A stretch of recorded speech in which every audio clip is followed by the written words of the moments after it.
Arkadaşlar yine kalemiz budur. Tam köşesindeyiz. Burası dağ tarafı.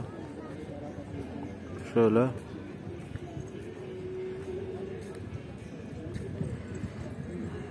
Şöyle.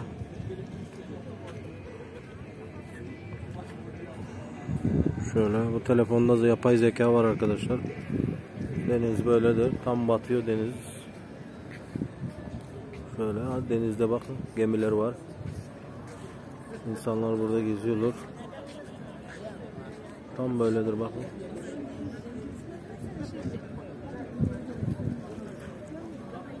Bu da Girne Kalesi arkadaşlar.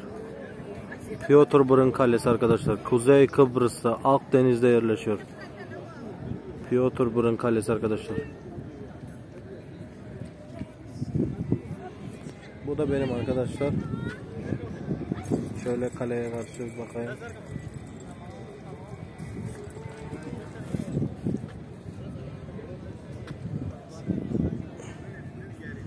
Bu da gemiler arkadaşlar. Bunlar da seyahat ediyorlar.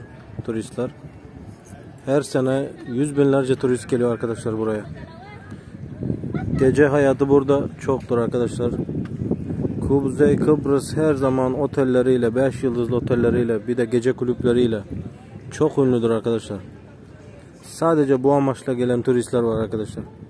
Sadece kumar için, bir de gece kulüpleri için gelen insanlar var arkadaşlar. Yani Kıbrıs demek gece hayatı demek arkadaşlar.